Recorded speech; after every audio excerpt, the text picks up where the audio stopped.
my experience is with people that we're probably running at about 51% of our capacity. Something, I mean, you can think about this yourselves. I often ask undergraduates how many hours a day you waste or how many hours a week you waste, and the classic answer is something like 4 to 6 hours a day. You know, inefficient studying, watching things on YouTube that not only do you not want to watch, that you don't even care about, that make you feel horrible about watching after you're done. That's probably 4 hours right there. You know, you think, well, that's 25 hours a week, it's 100 hours a month, that's 2.5 full work weeks, it's half a year of work weeks per year. And if your time is worth $20 an hour, which is a radical underestimate, it's probably more like 50 if you think about it in terms of deferred wages. If you're wasting 20 hours a week, you're wasting $50,000 a year. And you are doing that right now. And it's because you're young, wasting $50,000 a year is a way bigger catastrophe than it would be for me to waste it, because I'm not going to last nearly as long. And so if your life isn't everything it could be, you could ask yourself, well, what would happen if you just stopped wasting the opportunities that are in front of you? You'd be who knows how much more efficient. 10 times more efficient. 20 times more efficient. That's the Pareto distribution. You have no idea how efficient people get. It's completely, it's off the charts. Best thing you can do is teach people to write, because there's no difference between that and thinking. And one of the things that just blows me away about universities is that no one ever tells students why they should write something. It's like, well, you have to do this assignment. Well, why are you writing? Well, you need the grade. It's like, no. You need to learn to think. Because thinking makes you act effectively in the world. Thinking makes you win the battles you undertake. And those could be battles for good things. If you can think and speak and write, you are absolutely deadly. Nothing can get in your way. So that's why you learn to write. It's like, and I can't believe that people aren't just told that. It's like, it's the most powerful weapon you can possibly provide someone with. And I mean, I know lots of people who've been staggeringly successful and watched them throughout my life. I mean, those people, you don't want to have an argument with them. They'll just slash you into pieces. And not in a malevolent way. It's like, if you're going to make your point and they're going to make their point, you better have your points organized, because otherwise you are going to look like and be an absolute idiot. You are not going to get anywhere.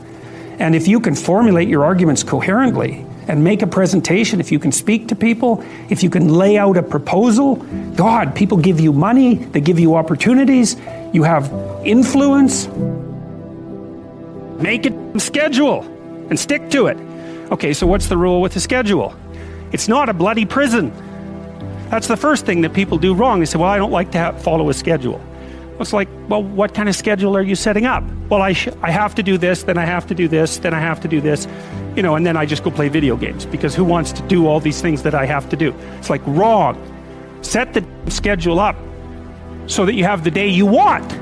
That's the trick. It's like, okay, I've got tomorrow. If I was going to set it up so it was the best possible day I could have, practically speaking, what would it look like? Well, then you schedule that, and obviously there's a bit of responsibility that's going to go along with that, because if you have any sense, one of the things that you're going to insist upon is that at the end of the day, you're not in worse shape than you were than at the beginning of the day, right? Because that's a stupid day.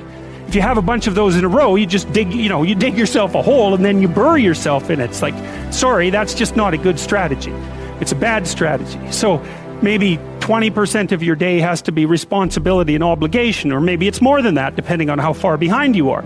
But even that, you can ask yourself, okay, well, I've got these responsibilities, I have to schedule the things in.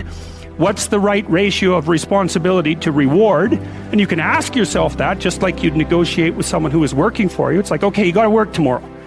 Okay, so I want you to work tomorrow. And you might say, okay, well, what are you going to do for me that makes it likely that I'll work for you?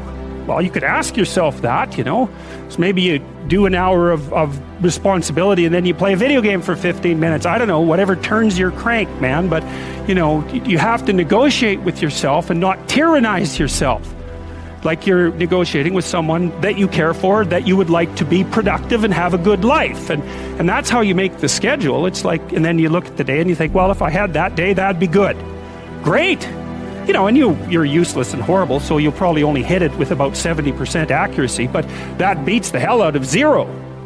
Right? And if you hit it even with 50% accuracy, another rule is, well, aim for 51% the next week, or 50.5% for God's sake, or because you're going to hit that position where things start to loop back positively and spiral you upward.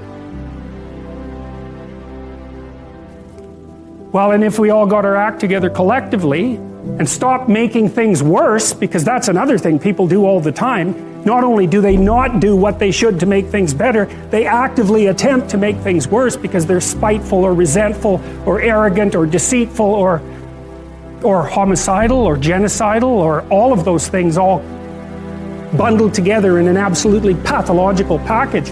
If people stopped really, really trying just to make things worse, we have no idea how much better they would get just because of that. So there's this weird dynamic that's part of the existential system of ideas between human vulnerability, social judgment, both of which are major causes of suffering, and the failure of individuals to adopt the responsibility that they know they should adopt. It isn't merely that your fate depends on whether or not you get your act together and to what degree you decide that you're going to live out your own genuine being. It isn't only your fate. It's the fate of everyone that you're networked with. And so, you know, you think, well, there's 9 billion, 7 billion people in the world. We're going to peak at about 9 billion, by the way, and then it'll decline rapidly, but 7 billion people in the world, and who are you? You're just one little dust mote among that 7 billion, and so it really doesn't matter what you do or don't do, but that's simply not the case. It's the wrong model, because you're at the center of a network. You're a node in a network. Of course, that's even more true now that we have social media. You'll know 1,000 people, at least over the course of your life. And they'll know 1,000 people each, and that puts you one person away from 1,000,000, and two persons away from 1,000,000,000. And so that's how you're connected, and the things you do, they're like dropping a stone in a pond. The ripples move outward, and they affect things in ways that you can't fully comprehend, and it means that the things that you do and that you don't do are far more important than you think. And so if you act that way, of course, the terror of realizing that is that it actually starts to matter what you do. And you might say, well, that's better than living a meaningless existence. It's better for it to matter. But I mean, if you really asked yourself, would you be so sure if you had the choice? I can live with no responsibility whatsoever. The price I pay is that nothing matters. Or I can reverse it and everything matters. But I have to take the responsibility that's associated with that. It's not so obvious to me that people would take the meaningful path. You know, when you say, well, nihilists suffer dreadfully because there's no meaning in their life and they still suffer. Yeah, but the advantage is they have no responsibility. So that's the payoff, and I actually think that's the motivation. Say, well, I can't help being nihilistic. All my belief systems have collapsed. It's like, yeah, maybe you've just allowed them to collapse because it's a hell of a lot easier than acting them out.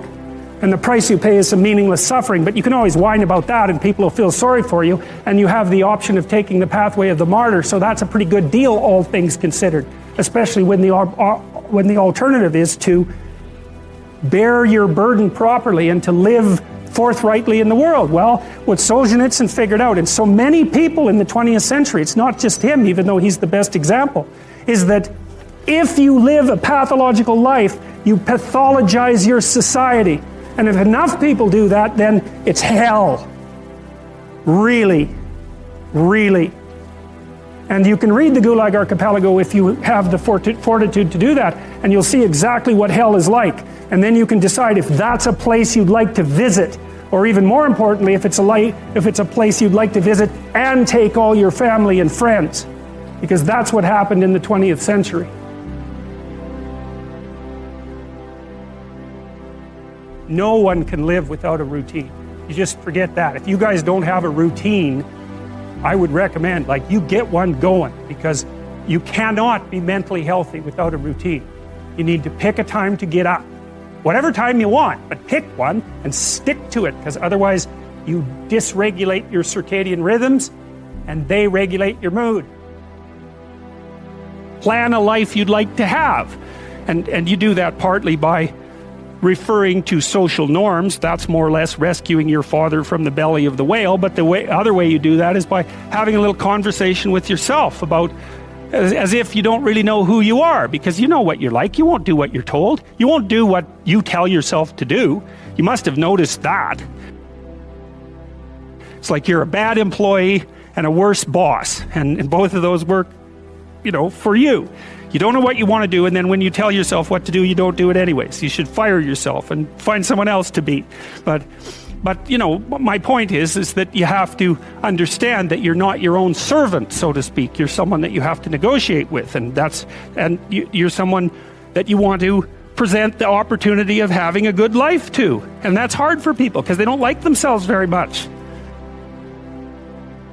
So, they're always like cracking the whip and then procrastinating, and cracking the whip and then procrastinating. And it's like, God, it's so boring and such a pathetic way of spending your time.